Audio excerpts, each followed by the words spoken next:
Halo Cuan Troopers, baik lagi bareng saya Daniel Luguna, Head of Online Trading dari Sukor Sekuritas. Dan di akhir pekan ini, di tengah hari kejepit ini, tentunya kita akan kembali lagi bahas tentang kondisi market saat ini seperti apa dan potensinya ke depan akan seperti apa. Nah, kalau di hari kejepit itu ya, contohnya kayak akhir pekan ini, di hari Jumat ini, kita ngelihat indeks harga saham gabungan kita berhasil menguat 0,56%. Kalau kita bilang pergerakannya sepanjang hari ini itu di atas angin. Kenapa di atas angin? Karena nggak sempat nyentuh zona merah. Walaupun IHSG kita itu trading value-nya itu lumayan kecil gitu ya, di kisaran 10 triliun, tapi tetap bisa bertahan di zona hijau atau menguat 0,56%. Nah, ini udah banyak Cuan Troopers yang hadir gitu. Halo Ko Daniel, halo juga. Ada Cijul juga tadi yang join. Halo Cijul, apa kabar? Moga-moga sehat-sehat selalu. Dan juga untuk para Cuan Troopers lainnya, moga-moga sehat selalu di tengah kondisi hari kejepit dan hari liburan panjang ini ya. Saya yakin pasti dari Rabu kemarin udah banyak yang ambil cuti ya. Kemudian di Kamis libur, di Jumat ini masih pada liburan gitu ya. Tapi never let your guard down. Tetap harus pantau market seperti apa, karena market hari ini berhasil menguat di level 6.700, menguat 0,56%. Sebenarnya kalau kita lihat secara keseluruhan, tidak ada sentimen yang signifikan yang menggerakkan pasar. Ini murni penggerak pasar aja gitu ya. Nah, ini ada beberapa cuan troopers yang nanya, eh kenapa buka akun Sukor harus pakai Disduk Capil. Nah, itu karena sistem kita sekarang udah full online ya. Jadi kalau mau daftar bisa lewat e-form.sukorsekuritas.com. Kalau dulu kan kita pakai form reguler itu ya, agak panjang prosesnya gitu. Tapi kali ini kita proses verifikasinya itu secara online. Jadi memang butuh verifikasi di Capil gitu ya. Jadi supaya KTP-nya dengan data nasabahnya itu sama gitu ya, disamakan. Nah, tanpa berlama-lama lagi, saya pengen langsung undang narasumber kita pada malam hari ini. Sorry agak telat dikit tadi, saya agak nyari-nyari sinyal gitu ya, agak susah nemuin sinyal di sini. Tapi hari ini kita akan bahas tentang jurus scalping di hari kejepit kayak hari ini ya, hari Jumat ini. Dan tentunya di minggu depan akan ada hari kejepit lagi gitu ya. Karena di 1 Juni nanti itu bukan May Day ya, hari kenaikan Isa Al-Masih, kalau nggak salah itu libur juga, atau hari kelahiran Pancasila, hari kesaktian Pancasila gitu. Pokoknya libur deh gitu. Jadi intinya akan ada hari libur juga nanti, dan ada hari kejepit juga gitu ya. Dan narasumber kita pada malam hari ini adalah Raja Scalping ya, ada Om Ben yang akan menjadi narasumber kita untuk membahas tema jurus scalping di hari kejepit. Langsung aja kita undang Om Ben nih. Accept. Iya. 2 bulan nih kayaknya nih, udah banyak yang nungguin gimana nih pendapat Om Ben sama market kita kali ini dan jurus-jurus scalpingnya seperti apa. Halo malam Om Ben. Halo malam, malam. Wah, mantap-mantap Om Ben. Thank you banget Om Ben udah nyempetin waktu ini di hari kejepit akhir pekan gitu ya. Terus Om Ben masih nyempetin waktu, gila sih. Thank you banget ya Om Ben atas waktunya. Iya, iya, oke, sama-sama dan. Oke, Om Ben, ini banyak yang nanya dan banyak yang request sebenarnya tentang tema kita hari ini, jurus scalping di hari kejepit gitu. Jadi sebenarnya ya ini eh, biasanya katanya ini ada yang komen tadi, biasanya kalau yang kejepit-kejepit itu katanya enak buat scalping gitu. Tapi gimana? Gimana sih Om Ben ini di hari kejepit ini, setuju nggak sih kalau sebenarnya di hari kejepit itu kalau kita scalping kita sebenarnya masih bisa cuan gitu Om Ben? Setuju nggak sih? Setuju sih, setuju. Kalau kita bisa memanfaatkan momentum, kita bisa cuan. Intinya itu di market ya, di market apapun juga menurut saya. Oke. Nah, ini apakah tergantung dari skill orang itu sendiri atau kondisi marketnya memang yang mendukung gitu untuk scalping Om Ben? eh Dua hal ya, sama-sama ya. Mhm. Jadi dari kondisi marketnya tuh harus mendukung dulu ya, dan kemudian juga skillnya juga menentukan ya. Karena kalau marketnya Mm-mm. mendukung tapi teman-teman skillnya belum bisa ngikutin ritme market, maka yang terjadi juga malah akan loss ya, seperti itu. Oke, oke, oke. Tapi Om Ben, kalau kita lihat market nih ya, kita lihat market ini ibarat kayak kena prank nggak sih? Di hari Rabu kemarin itu kan merah gitu ya. Habis itu tiba-tiba di Jumat ini hijau gitu ya. Di hari kejepit ini hijau gitu, Om Ben. Nah, ini apakah artinya di hari Senin nanti akan kebanting lagi gitu IHSG-nya? Karena ini kita kan kayak kurang bisa mengikuti sentimen pasar ya, sentimennya positif, kadang marketnya merah, nggak ada sentimen apa-apa, marketnya hijau gitu, Om Ben. Gimana sih sebenarnya tanggapannya? Kalau saya lihat market sekarang memang agak sedikit random ya. Jadi mungkin salah satu faktornya adalah menurut saya adanya perubahan-perubahan regulasi di bursa kita ya. Seperti kita ngerti 5 Juni kalau nggak salah akan ada perubahan dari ARB 7% jadi 15% ya. Nah, ini mungkin salah Betul. satu faktor yang apa ya, yang sedikit mengganggu di market kita, kestabilan market kita. Dan yang mesti kita ketahui merah dan hijaunya IHSG ini ya, hari ini kenapa hijau ya, karena sesimpel BBRI diangkat aja 3%. Ya, BBRI diangkat, kemudian BBCA juga diangkat. Jadi eh, ya pasti akan hijau karena saham-saham penggerak yang utama diijoin. Jadi mau saham yang lain merah juga ya IHSG bakal hijau. Yang seperti itu kan. Kalau nggak salah hari ini sepertinya lebih banyak saham merah deh. Coba dicek, coba Betul. saya coba lihat ya. Hari ini saham merahnya ada berapa? Kalau nggak salah, hari ini lebih banyak saham merah daripada saham hijau. Coba sebentar. Ini kalau kita lihat komen-komen juga ada yang bilang semua gara-gara Om Ben katanya. Ini kayaknya Om Ben hari ini nggak jualan makanya pasarnya hijau gitu. Enggak, saya justru apa ya? Hari ini saya nggak banyak trading. Saya nggak banyak trading. Saya cuma trading di pagi hari aja sebenarnya. Ya, jadi ya karena menurut saya marketnya nggak terlalu oke, nggak terlalu enak. Jadi ya udahlah. Saya juga nggak terlalu memaksakan diri seperti itu. Oh, oke, oke, oke. Tapi ini benar juga ya, Cuan Troopers. Ini salah satu tip dari Om Ben, jangan maksain untuk trading gitu ya. Kalau maksain untuk trading itu bisa jadi overtrade. Kalau overtrade itu biasanya bakal lebih banyak loss-nya gitu nggak sih Om Ben ya? Ya, menurut saya sendiri mengalami ya, ketika saya terlalu agresif di saat marketnya tidak pas ya dengan ritme ritme saya, maka yang terjadi ya saya malah loss. Ya semakin saya trading, semakin saya memaksakan, semakin banyak saya loss. Intinya Hmm. seperti itu.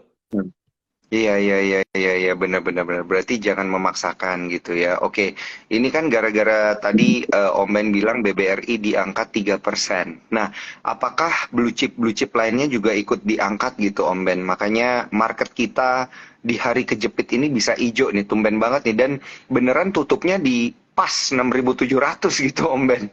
Pertanda apa sih ini sebenarnya? Ya, karena sesimpel itu ya tadi yang saya bilang ya. Jadi saham-saham penggerak utama dari IHSG kita ini memang dibikin hijau, ya dibikin hijau. Hmm, Sesimpel itu hmm, aja. Jadi itu yang membuat akhirnya ya market akan hijau kan seperti itu. Dan kita lihat memang random ya, asingnya kemarin sempat masuk banyak ya, dan tiba-tiba seminggu keluar lagi ya seperti itu ya. Jadi ya ini yang terjadi ya, memang saya pribadi merasakan market sekarang agak random banget ya, agak sangat random. hmm. Jadi susah, dan yang perlu diketahui buat para scalper adalah likuiditasnya semakin kecil. Ini problem banget, ini problem banget. Jadi kecil banget likuiditasnya. Kita nggak bisa bermain lot yang cukup besar ya. Kalau masuk lot gedean dikit diguyur kan seperti itu. Kalau masuknya kecil malah profit rata-rata kan, karena kan ya itu yang terjadi di market sekarang seperti itu. Hmm. Oke, oke, oke, oke. Likuiditas di market mengecil. Ini apakah karena kalau Om Ben lihat ini apakah karena reopening ekonomi atau memang gara-gara gimana ya? Kayak orang-orang itu punya instrumen lain untuk bertransaksi bukan cuma saham gitu sebenarnya Om Ben. Ya itu kita nggak bisa apa ya, nggak bisa memungkiri ya. Saya pribadi sekarang juga lebih tertarik scalpingan di forex daripada di IHSG ya. Jadi ketika ketika marketnya semakin berkurang likuiditasnya, volatilitasnya semakin mengecil, otomatis orang akan mengalihkan dananya juga. Dan ini seperti apa ya, lingkaran setan aja sebenarnya. Ya, jadi sambil menunggu marketnya kembali pulih, akhirnya orang-orang juga akan lari ke ke market yang lain yang dimana mereka bisa lebih mudah ya, dalam tanda kutip lebih mudah untuk mencari profit dibandingkan di IHSG kita. Ini yang realita terjadi seperti ini. Dan yang perlu diketahui lagi adalah Sukor kan udah pasti pegang data kan, pasti pegang data kan. Jadi jumlah SID aktifnya pasti juga banyak mengalami penurunan. Itu yang terjadi kan. Artinya apa? Hmm. Artinya ya kita sesimpel seperti bahwa jumlah trader retailnya semakin berkurang. Ya, ini problem banget karena kembali lagi market adalah sebuah rantai makanan, ya. Ketika apa ya, rantai makanan yang terkecil ini berkurang, otomatis yang gede-gede juga akan kelimpungan karena tidak balance lagi, tidak balance seperti dulu lagi. Ya, Hmm. ini makanya membuat likuiditas kecil. Sehingga menurut saya ya, market maker akan cenderung bermain sendiri. Makanya kita lihat ya sekarang saham-saham ini cara ngegorengnya banyak sekali spam order ya, di split kecil-kecil pakai satu lot atau mungkin di random kecil-kecil yang di bawah 100 lot itu banyak sekali untuk menuin running trade dan lain sebagainya ya. Karena apa? Karena tidak ada apa ya, transaksinya sangat kecil, retailnya udah tinggal sedikit. Dan ini tidak saya temui di market yang di tahun 2021, nggak saya temui cara seperti ini. Ya mungkin ada beberapa saham aja yang caranya seperti itu, tapi kalau sekarang kita lihat rata-rata bermainnya seperti itu ya, Hmm. seperti saham seperti Awan, seperti apa RAM ya, tadi RAM juga seperti itu. Jadi karena marketnya sepi, jadi mereka berusaha meramaikan untuk bisa bertransaksi atau mungkin buang barang juga. Ya, ini yang terjadi di market kita menurut saya. Oke, oke, oke, oke. Berarti memang kondisi marketnya ini juga udah beda gitu ya dari ketika pandemi gitu. Jadi sebenarnya investor di sini itu juga jadi gimana ya? Mungkin harus adjusting gitu ya, harus beradaptasi dengan kondisi market yang sekarang. Sehingga pertanyaan yang muncul itu adalah apakah kalau kita scalping gitu ya, Om Ben ya, di tengah kondisi market yang kayak gini, potensi untuk kemudian dapat cuannya itu jadi lebih kecil atau sebaiknya kita switching ke investing aja gitu, Om Ben? Eh, jujur ya, ini pendapat pribadi saya ya, Iya, opini iya. pribadi saya. Ah, ah, Market sekarang untuk para scalper itu sangat menyulitkan. Tapi kalau ah, kita bisa switching ke swing, ya, switching ke swing ah. artinya lebih sabar sedikit, Oh, ya, kita bisa oh, mendapat. oke, oke, oke. Nah, ini problem juga ya. Jadi buat teman-teman scalper yang terbiasa bermain dengan ritme yang cepat, sekarang harus slowing down, ya kan? Harus Mm, beli, dicicil perlahan-perlahan, tunggu beberapa hari, udah naik buang. Kan seperti itu. mm, Tapi kalau kita kan apa ya, terbiasa, termasuk saya terbiasa ritmenya cepat ya, pingin cuan bungkus, tapi ya susah gitu loh, susah banget. Maka yang terjadi iya, adalah iya, iya. saya mencoba slowing down aja, slowing down. Mm, Dan ketika kita bisa slowing down sedikit ya, kita bisa bersabar sedikit. Nah, ini malah apa ya, menurut saya kita bisa mencari profit di situ. Jadi belinya nyicil bertahap, pelan-pelan, pelan-pelan. Nanti rebound kita kurangin posisi ya. Nah, ini yang menurut saya salah satu cara terbaik lah di market sekarang. Ya kalau kita mm, bermain dari ini ya apa secara keseluruhan ya. Tapi kalau ada teman-teman yang invest ya, seperti invest perbankan, invest Astra seperti itu saya rasa masih cukup aman sih buat mereka. Tapi yang problem adalah buat swing trader yang main pendek-pendek dan scalper ini sangat problem sekali menurut saya.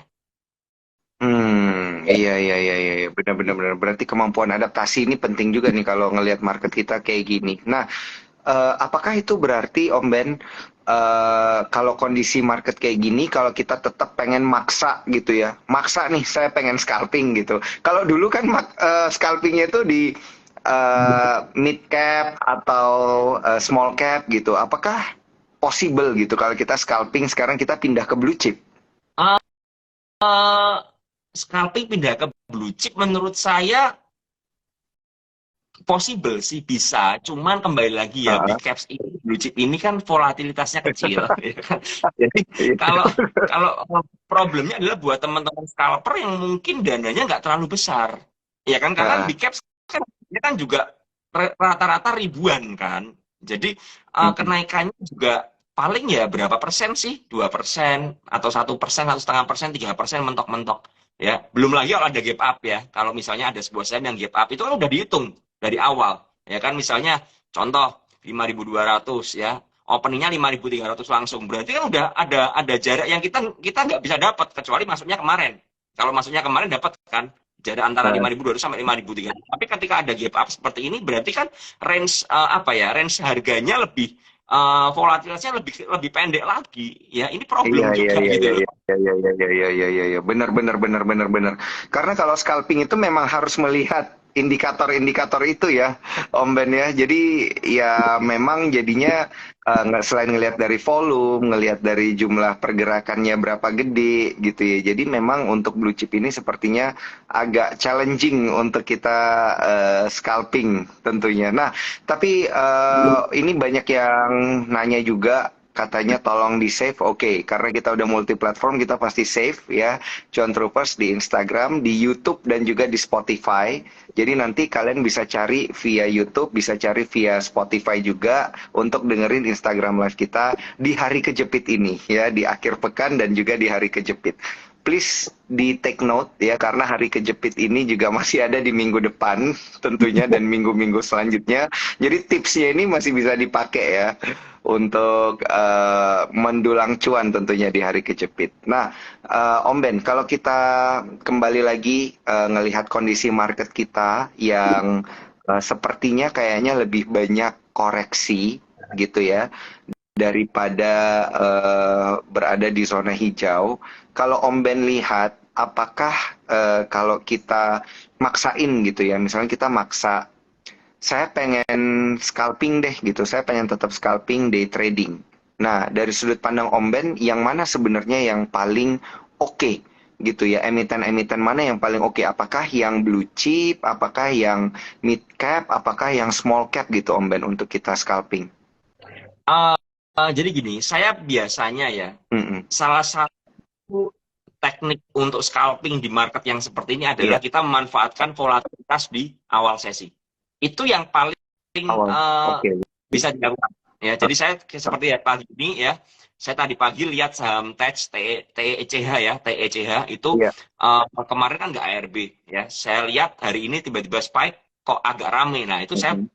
memanfaatkan ya. Cuman Mm. akhirnya sampai di atas sampai di harga 110-an ada guyuran kenceng. Nah, itu langsung kabur aja. Jadi masuknya di Mm. awal udah naik 10%, ada guyuran kenceng, cabut ya, dan close-nya ARB kan seperti itu kan. Nah, ini yang bisa kita manfaatkan. Atau yang lalu-lalu, ini yang lalu-lalu ya. Kita ngerti ya, ada saham fenomenal IMAS ya, yang tiap hari hijau terus kan. Ya, saham IMAS kan tidak pernah merah selama 1 bulan penuh. Nah, itu sebenarnya ATM harian Oke. saya gitu. Karena saya mengerti polanya setiap hampir akhir sesi dia tarik hijau. Jadi Iya. kalau saya melakukan saham seperti itu, saya mempelajari polanya sama dan berulang terus ya. Maka yang saya lakukan ya udah setiap hampir akhir sesi ya saya masuk ke IMAS. Ya saya masuk Mm. ke IMAS nyopet seperti itu, dapatlah yang paling paling fenomenal itu paling banyak itu saya dapat ketika dia hampir ARB ya saya beli, saya coba spekulasi beli pre-close ya, pre-close saya buang di ARB. Ya, saya buang di ARB, Mm. ternyata ada yang HK, ya broker RB HK di IEP-nya dijadiin hijau ya, saya langsung profit 7% waktu itu. Nah, itu yang salah satu yang saya manfaatkan atau saham HIL ya, HILL. Cuman masalahnya adalah sekarang saham itu sudah selesai ya, ATM hariannya udah selesai ya. Dan Mm. IMAS berarti ya kemarin sempat ARB 3 kali, hari ini bangun dan ARB lagi seperti itu. HIL-nya juga udah ARB terus ya. Tapi hari ini sepertinya nggak ARB ya. Tapi polanya udah berubah. Nah, ketika polanya berubah seperti itu ya saya cukup hati-hati ya, nggak berani. Bahkan waktu IMAS terakhir itu saya lihat perubahan pola terjadi guyuran awal ya, guyurannya kencang banget di pagi hari. Saya sempat ngobrolin ke teman-teman PPC yang biasanya nyopet bareng saya ya, kita diskusi ngamatin bareng ya anak-anak kelas di PPC seperti kelas scalping. Saya bilang hati-hati loh, sepertinya IMAS ini ada perubahan pola. Waktu itu saya lagi balik dari Jepang ya, Mm. ada flight. Makanya saya juga nggak ambil. Saya waktu itu jam 2 Jepang saya terbang, berarti kan jam 12-nya Jakarta ya, jam 12 Jakarta saya nggak ambil.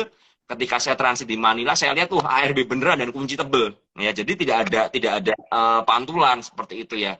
Saya sempat bilang hati-hati loh. Yang saya khawatirkan adalah ini broker RB-nya ini liburan.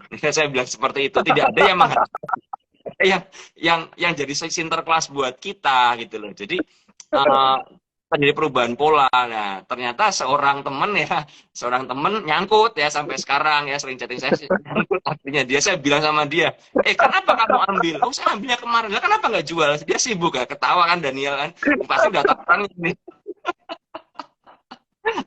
nggak tahu lah.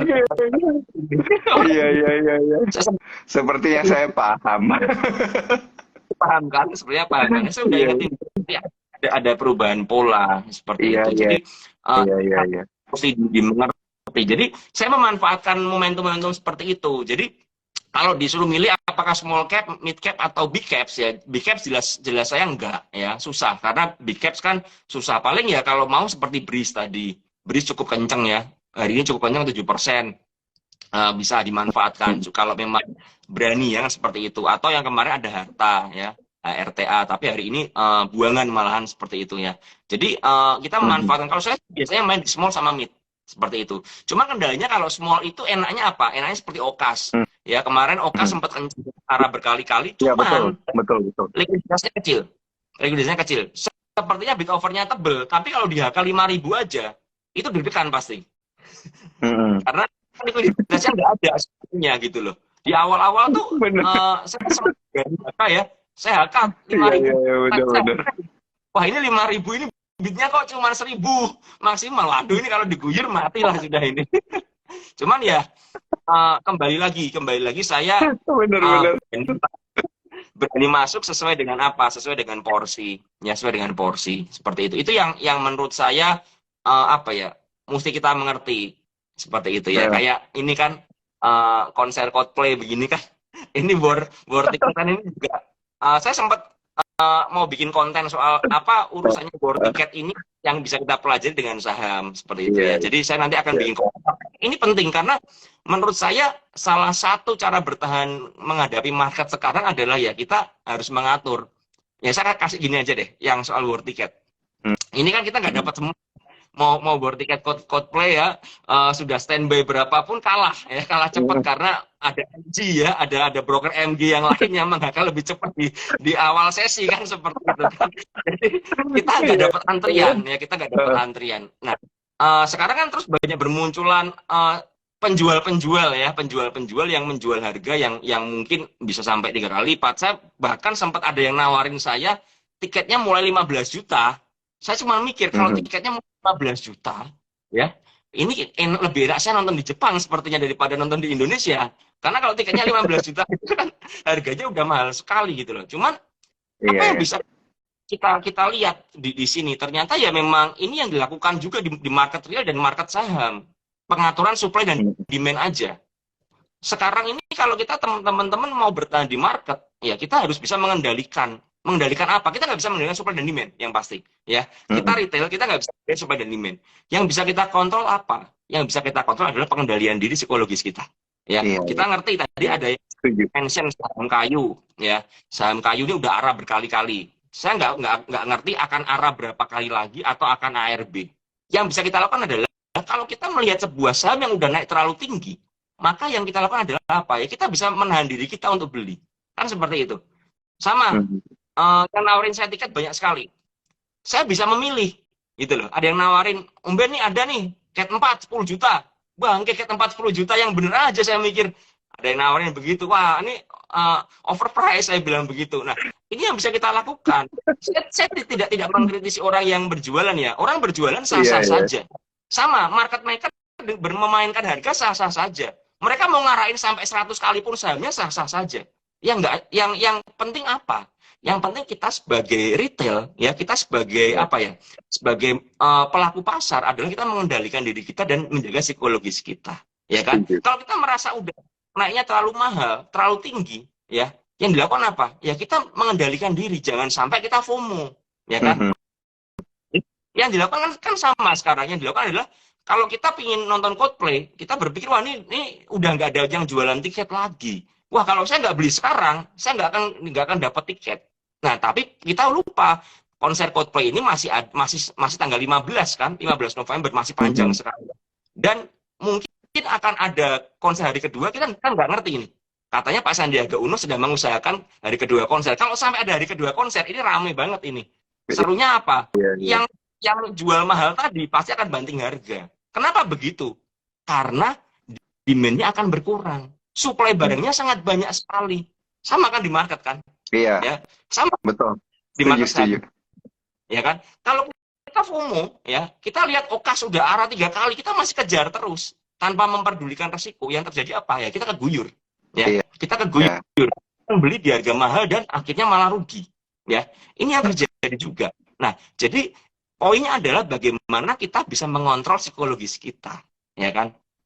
Apakah saya akan tiket Coldplay yang mahal? Enggak. Tapi saya udah bilang sama beberapa teman yang jualan, saya hanya mau beli maksimal 1 juta untuk biaya war kalian.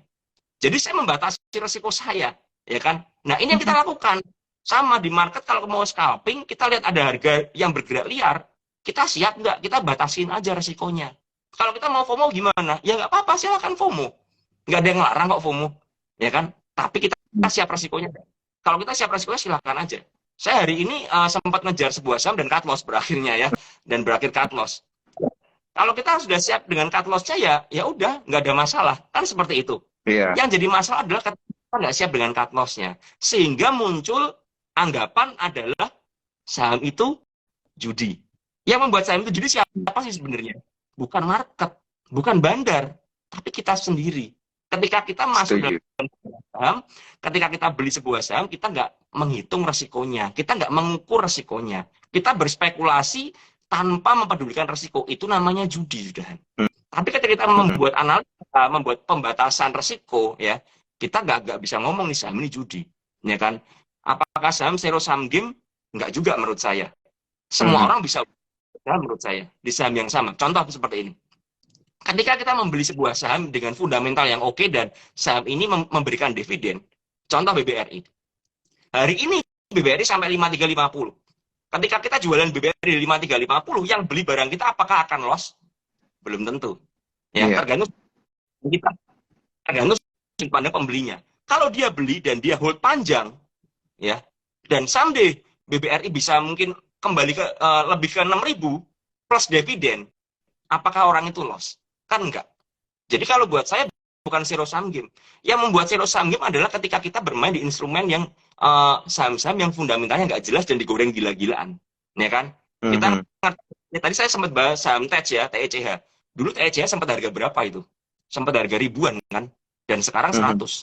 Nah, ini yang jadi problem. Karena kita membeli sebuah saham yang digoreng gila-gilaan. Kita FOMO, kita mengabaikan resiko, maka terjadilah zero sum game.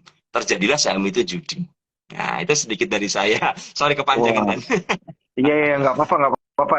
Tapi ini benar dan ini penting banget untuk trading di hari-hari kejepit kayak gini, Om Ben. Kesadaran-kesadaran kayak gini, prinsip-prinsip kayak gini itu sebenarnya penting untuk diketahui oleh para cuan troopers juga sebenarnya supaya nggak asal HK gitu ya, nggak asal beli, nggak asal jual terus ujung-ujungnya nanti nyesel. Tapi saya ingin ingetin untuk para cuan troopers bahwa disclaimer on ya, keputusan jual dan beli tentunya ada di tangan para cuan troopers semua. Jadi tolong ketika ingin melakukan aksi beli atau aksi jual itu didasari atas kesadaran sendiri atau riset sendiri gitu ya, technical, fundamental gitu atau mungkin news analysis yang dilakukan sendiri. Nah, Om Ben, kalau kita lihat nih ya, Om Ben, di kondisi market-market kayak sekarang dan juga di kondisi market yang liburannya ini kayaknya banyak gitu ya hari-hari kejepit, libur-libur yang kemudian membuat orang itu agak males ngelihat market gitu ya.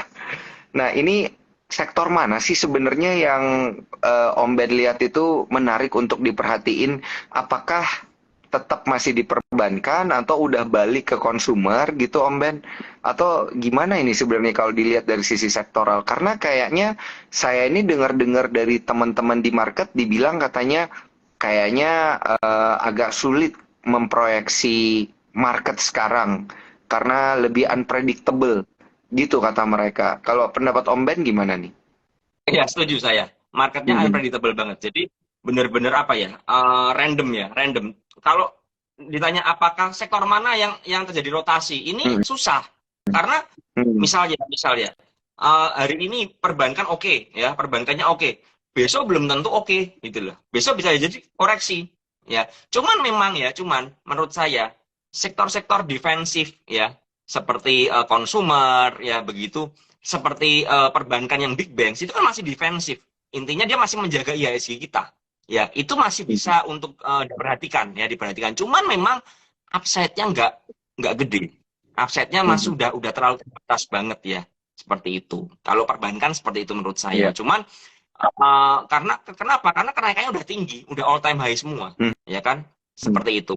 Nah, cuman kalau kita lihat misalnya sektor konsumer, ya ini masih bisa dipertimbangkan, ya. Sektor konsumer, Hmm. mungkin properti bisa dipertimbangkan. Kalau konstruksi menurut saya udah susah sekali ya konstruksi ini. Cuman coba saya lihat apa lagi ya yang Heeh. oke lagi. Kalau Hmm, teknologi gimana nih Om Ben nih? Teknologi istirahat dulu ya. teknologi menurut saya cukup berat sih, masih masih berat menurut saya ya, masih berat banget untuk teknologi ya, seperti itu. Hmm.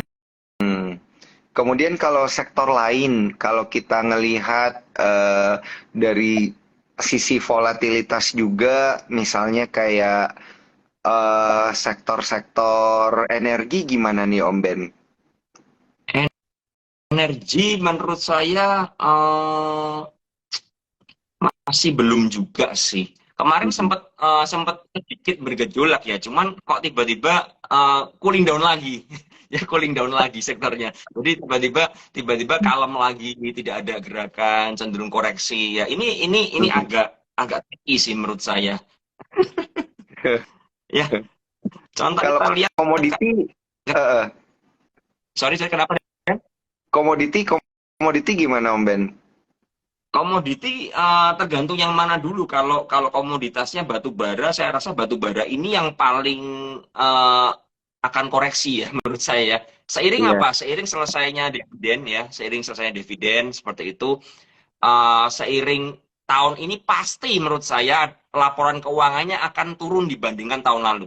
Ya karena Hmm. harga komoditasnya jelas jatuh ya, batu bara terus terkoreksi seperti itu. Tidak seperti tahun lalu yang gila-gilaan ya. Jadi buat saya sektor batu bara saya udah tidak pernah melirik sama sekali ya. Adaro juga kalau kita lihat udah jebol ya, jebol supportnya di 2600-an itu udah jebol ya, udah menukik ke bawah seperti itu. Paling kita bisa cari technical rebound aja. Ini padahal Adaro belum belum come date ya kalau nggak salah ya. Come date-nya mungkin Mhm. besok Senin, ex-date-nya Selasa ya dividennya, tapi udah turun sejauh itu. ITMG lebih gila lagi, sekarang ITMG juga 24.000 dan ya, udah Iya. dalam sekali ya perturunannya ya. Dan ini menurut saya ini sudah saya ingetin sebelumnya kan, mungkin teman-teman masih ingat ya, di bersama Sukor juga saya bilang bahwa batu bara hati-hati karena ya sudah selesai. Apa yang kita harapkan ketika harganya udah bergerak gila-gilaan, apalagi sudah pembagian dividen. Dan beberapa ternyata dividennya nggak sesuai harapan kan, beberapa ada yang nggak sesuai harapan, makanya harganya didam langsung seperti itu. Hmm. Ya, jadi untuk Hmm. komunitas Oke. baru menurut saya sudah tidak bisa kita harapan lagi ya, tidak bisa kita harapan Ah, lagi karena ya, sudah selesai semua. Komoditas yang lain juga menurut saya nggak terlalu oke juga ya. hmm. Kita lihat. Kalau kalau kalau emas gimana Om Ben? Saya lihat story-nya Om Ben soalnya kayaknya banyak trade di XAU. Gimana sih ini sebenarnya Om Ben kalau kita ngambil saham emasnya gimana nih?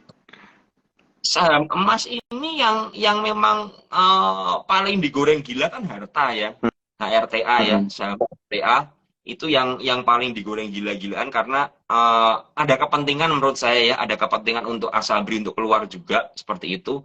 Tapi untuk saham yang lain seperti MDKA ini juga jeblok ya, MDKA-nya jeblok banget, sekarang di 3.000 ya.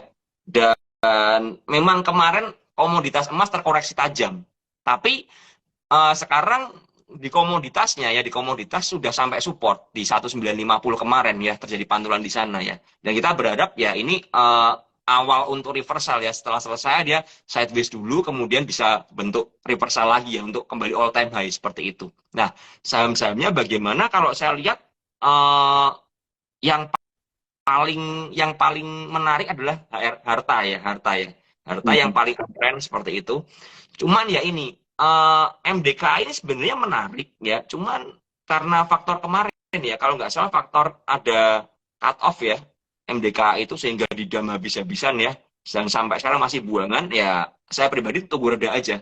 Terus kayak BRMS ini juga enggak ya, BRMS juga anjlok ke bawah ya, jebol support lagi ya. Antam coba kita lihat. Antamnya masih masih lumayan lah, Antam lah masih bertahan selama di atas 1.900 masih oke lah ya. Jadi buat saya saham emas belum ada yang cukup oke ya. Harta yang udah naik tinggi aja ya, cuma nunggu koreksi dulu lah ya. Yang lain chartnya masih kurang oke semua lah. Tunggu dulu ya, tunggu koreksinya selesai, mereda dulu baru kita cari lah. Kalau buat scalping ya cari support untuk ambil pantulan aja ya, seperti itu.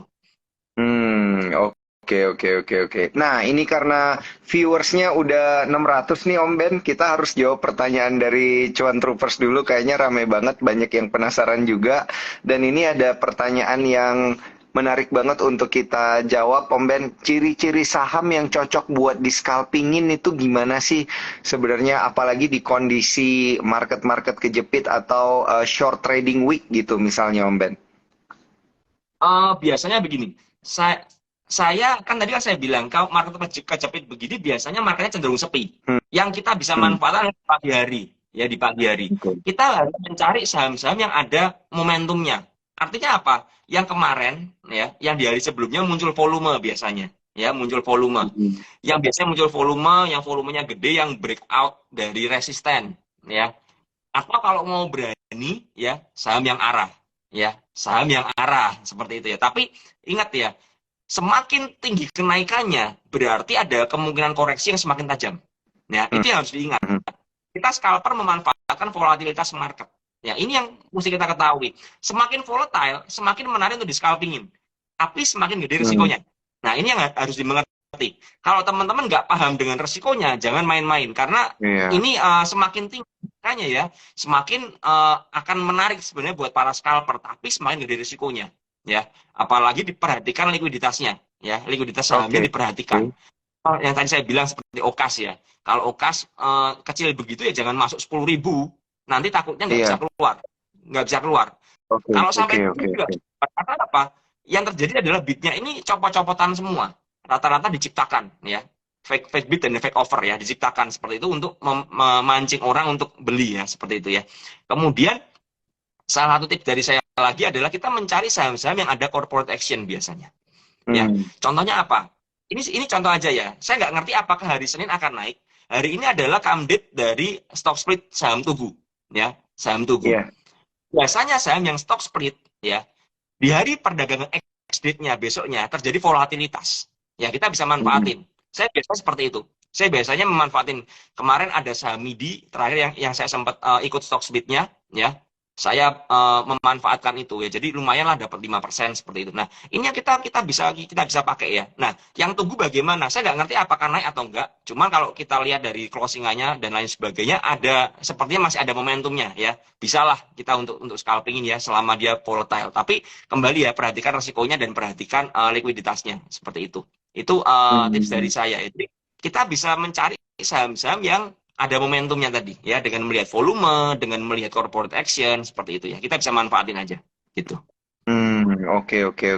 Berarti memang ya kalau untuk scalping itu sangat penting untuk melihat volume, rasio-rasio ada berapa lot misalnya ya, di bidnya seperti apa, kondisi offernya seperti apa. Jadi kita bisa menentukan porsi kita sendiri gitu ya, Om Ben, untuk kemudian tidak gagal scalping di hari kejepit. Tapi memang kalau harinya kejepit kayak gini tuh scalping itu menjadi jauh lebih berisiko gitu ya Om Ben ya?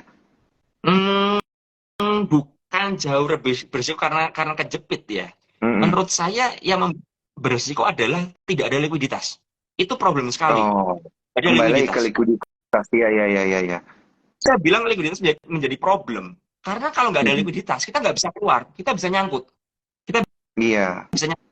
Kalau ada guyuran kencang, tiba-tiba contoh ya, kemarin yang terakhir itu kan saham SMIL ya, SMIL yang udah IPO berkali-kali ya, dan tiba-tiba di hari terakhir arahnya ya, arah besoknya open ya, dia sempat naik kenceng ke atas, tiba-tiba diguyur kenceng sampai ARB, langsung dikunci Hmm. ya, buka kunci lagi. Nah itu yang terjadi adalah karena likuiditasnya nggak ada. Mereka menciptakan likuiditas dengan memasang bid yang tebel-tebel. Sebenarnya problemnya di situ.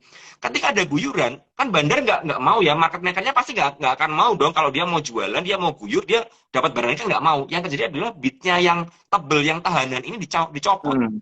ya, dicopot, sehingga ARB-nya langsung lurus. Itu terjadi juga di Iya. saham RAMM ya, ketika kemarin di hari apa juga sempat ARB kan. Nah, iya terjadi Ah, seperti itu. Apa? Karena mungkin mereka udah merasa harus berjualan, harus berjualan. Nah, ini problem banget. iya, Kembali lagi iya, apa? iya. Likuiditas, likuiditas, ya. Dan semakin banyak scalper, apalagi scalper dengan dana besar, ya, ini juga jadi problem, gitu loh. Hmm. Karena apa? Dengan likuiditas Hmm. yang ada dana besar yang keluar, maka akan membuat sahamnya tertekan banget. Harga akan turun ketika seller lebih gede daripada buyer kan. Nah, ketika bayarnya Iya. nggak ada, ya, sellernya gede, yang terjadi sahamnya akan rontok langsung. Nah, jadi ini yang perlu Hmm. diperhatikan ya teman-teman ya. Makanya saya lihat ya, beberapa contoh lagi kemarin sempat ada saya di DM beberapa temen ya, ada saham SMKM. Ya SMKM dari harga 1.000 sekarang udah 635 kalau nggak salah. Likuiditasnya juga hilang. Yang membuat adalah tidak ada likuiditasnya. Biasanya transaksi hariannya mencapai 30 miliar, 25 miliar, tiba-tiba sehari itu hilang. Iya. 37 miliar, 5 miliar, ya. Bahkan kalau kita lihat chartnya volumenya semakin habis. Karena apa? Tidak ada likuiditas. Ya. Jadi berhati-hati dalam memilih saham. IMAS pun Oke, seperti oke. itu. Ada likuiditas. Ketika broker RB-nya ngilang, ya selesai, nggak ada likuiditasnya. Tidak ada yang menghakak ke atas. Ya kan seperti itu. Betul. Problemnya adalah di likuiditas tadi. Dengan cara yang berbeda-beda. Ya. Ini mirip kasus-kasus dulu yang seperti saham repo. Ya. Saham repo Hmm. yang tiba-tiba tebel ya, bid overnya tebel-tebel, tiba-tiba hilang sehari. Langsung semua orang panik dan berjualan dan sahamnya ARB terus. Ya. Problemnya adalah likuiditas. Jadi menurut saya bukan di hari Likuiditas. ketiga, tapi di likuiditasnya. Market sekarang likuiditasnya sudah kecil, ya, tidak banyak retail, bandar bermain sendiri rata-rata tukar-tukaran barang, ya, sehingga ketika mereka berjualan, mereka nggak ada yang tukar-tukaran barang, tiba-tiba selesai sahamnya, ya, sahamnya Hmm. selesai. Itu Setuju. yang terjadi. Makanya kita lihat beberapa saham ARB-nya kalau lihat chart yang dari RTI begitu lurus, kayak garis ke bawah langsung. Nah, karena nggak ada likuiditasnya, dia dicopot semua selesai. Ya, hati-hati makanya seperti itu. Setuju. Setuju, setuju, Om Ben. Oke, Om Ben. Terus nanti ini di bulan Juni ini kan seperti yang tadi Om Ben bilang, saham-saham ini level ARB-nya bakal yang dari maksimal 7% jadi 15%. Ini gimana nih nasib para scalper nih Om Ben nih kalau nanti udah ARB-nya udah makin dalam nih Om Ben. Gimana? Saya pribadi ya, jujur saya pribadi ini Heeh.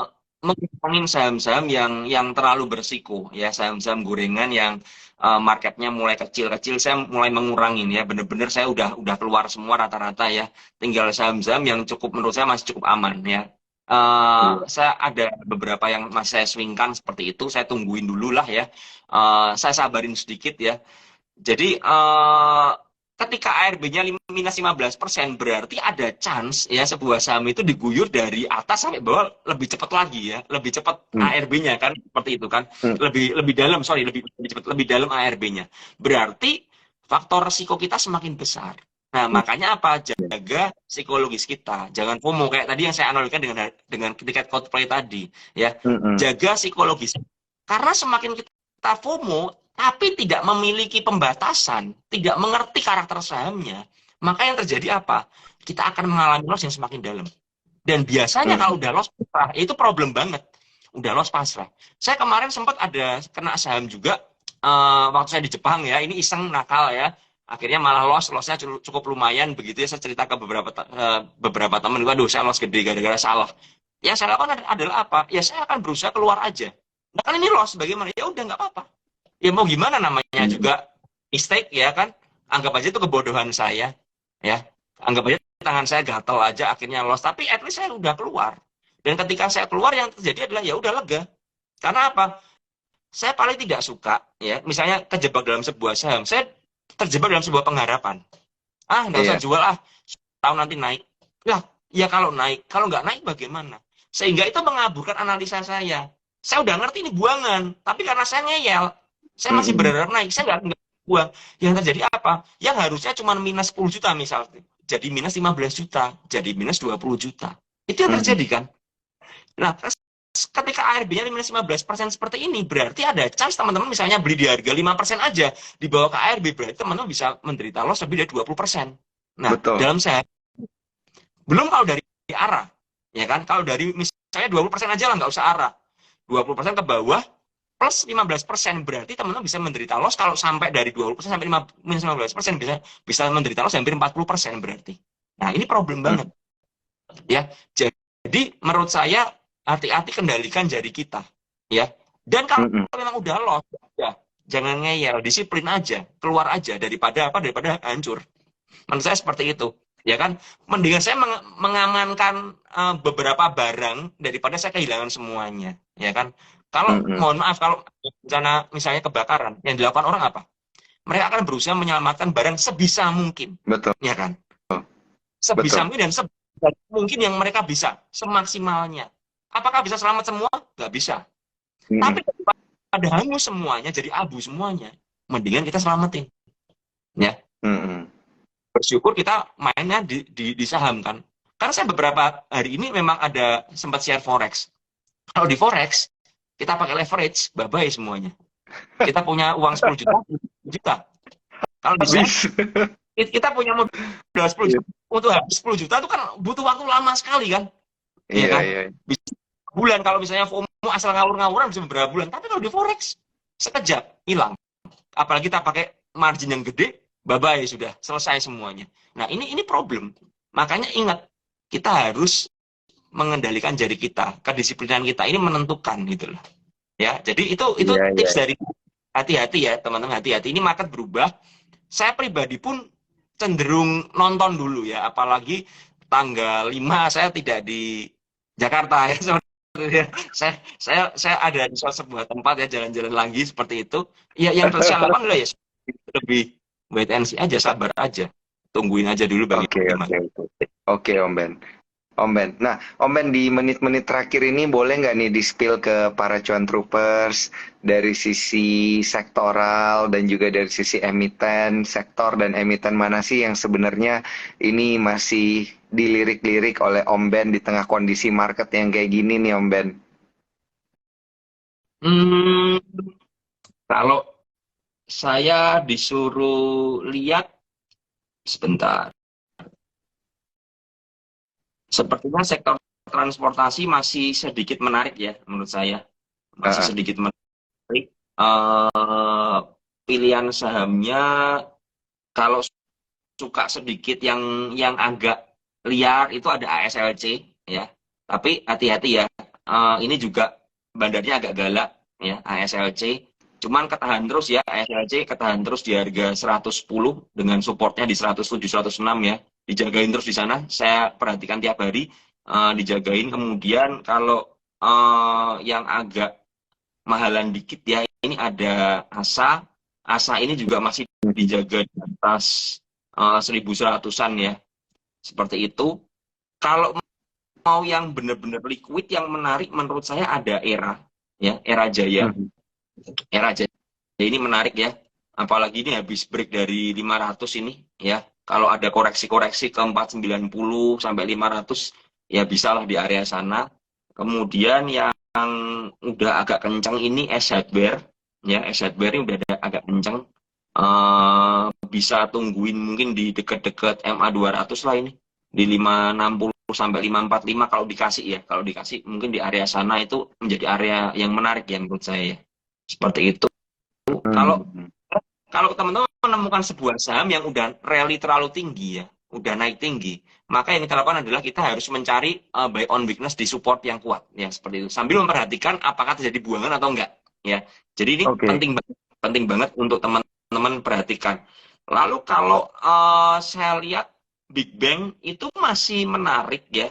Big Bang masih menarik, yang paling ketinggalan dan ada di support adalah BBNI ya BBNI.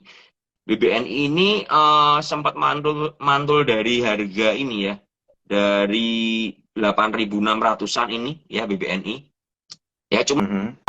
nah ini BBNI ini adalah menurut saya adalah saham perbankan Big Bang yang paling paling telat ya ini ya sekarang ya, paling telat, yang chartnya paling jelek menurut saya. Cuman kalau waktunya tiba, saya rasa BBNI ini bisa bisa cukup kencang ya, bisa cukup kencang ya seperti itu ya. Selama dia nggak jebol dari 8.600 ya. Kalau BBRI-nya kan udah terlalu tinggi nih, udah all time high ya, udah paling kenceng ya. BBRI dulu adalah saham perbankan yang paling belum gerak ya. Mhm. Sekarang saham perbankan yang paling kenceng. Jadi yang terjadi adalah rotasi ya. BBNI dulu adalah saham perbankan yang paling kenceng. Sekarang jadi paling lelet ya. Jadi terjadi rotasi seperti itu. Makanya saya bilang kalau teman-teman melihat ada sebuah inflow yang bagus di sebuah saham ya, maka ya udah kalau teman-teman percaya dengan analisa dan kita punya money management yang bagus ya kita bisa hold aja ya. Iya, Sama-sama betul. sahamnya cukup oke ya. Sahamnya juga cukup liquid seperti itu ya, bukan saham-saham yang bid overnya hilang-hilang seperti itu, yang cukup liquid dan kita bisa masuk ke situ ya, masuk ke situ ya. Jadi benar-benar lalu apa lagi ya? Tadi saya sempat cek Ini banyak banget bocoran dari Om Ben nih. Jadi jangan lupa untuk Cuan Troopers dengerin balik lagi di Instagramnya Sukor atau di via YouTube atau via Spotify nih. Untuk dengerin balik lagi nih Cuan Troopers. saya lihat ya, properti BSDE masih menarik ya. BSDE masih menarik ya. Tinggal kita cari area entry aja ini. Yang kemarin sempat rebound dari 1085 ya. 1085. Saya rasa selama dia masih berada di atas 1050-an masih cukup oke. Ya. 1050-an masih cukup oke. Kalau saya lihat belum ada buangan yang cukup gede juga ya.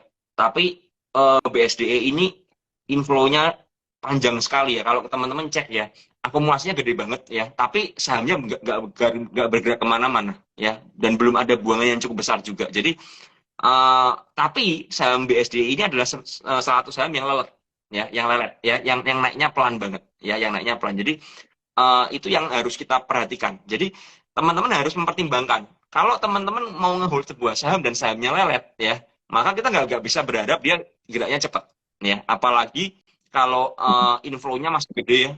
Ingat prinsipnya adalah ketika barang masih dikumpulkan oleh bandar, biasanya nggak bergerak kemana-mana. Malah Iya. ada yang harganya dibawa turun. Ya, itu prinsipnya.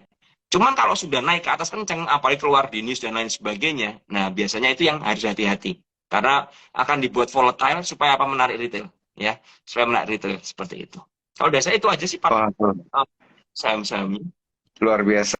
Om Ben ini bener-bener ngobrol sama Om Ben, tiap kali ngobrol sama Om Ben sejam itu nggak berasa. Tadi udah dapat spill tipsnya seperti apa, emiten-emitennya seperti apa, sektornya seperti apa. Tapi yang paling harus digarisbawahi tadi adalah apa yang Om Ben kasih tipsnya ke kita itu adalah diperhatikan volumenya gitu ya Om Ben ya. Karena likuiditas inilah yang menentukan apakah kita bisa scalping gitu ya atau mending kita nggak usah scalping dulu karena volumenya itu dan likuiditasnya itu tidak sesuai gitu ya Om Ben ya. Nah, ini menarik banget. Dan untuk pertanyaan-pertanyaan lainnya, ini mungkin bisa langsung diberikan kepada Om Ben, bisa via DM gitu mungkin ya untuk tanya tips-tips menarik. Dan bagi yang telat untuk menyaksikan IG Live kita, tentu bisa menyaksikan via Instagram Sukor Sekuritas, YouTube Sukor Sekuritas, dan juga Spotify Sukor Sekuritas. Karena tentu akan kita taruh nanti di sana gitu ya. Jadi para cuan troopers nanti bisa mendengarkan kembali. Kalau gitu saya mau ucapin terima kasih banyak Om Ben. Gila, bener-bener gak berasa nih sejam udah ngobrol di tengah-tengah long weekend. Thank you banget Om Ben udah menyempatkan diri untuk kasih tips gitu ya, tips-tips yang menarik supaya cuan troopers ini nggak nyangkut asal scalping gitu Om Ben. Thank you banget Om Ben. Ya. Sama-sama dan sama-sama. Dan juga untuk Cuan Troopers yang menyaksikan, saya juga mau mengucapkan terima kasih. Sampai jumpa tentunya di Instagram Live di minggu depan. Saya Daniel Wiguna pamit undur diri. Dan see you on next Talks di minggu depan. Bye-bye. Thank you Om Ben. Bye-bye.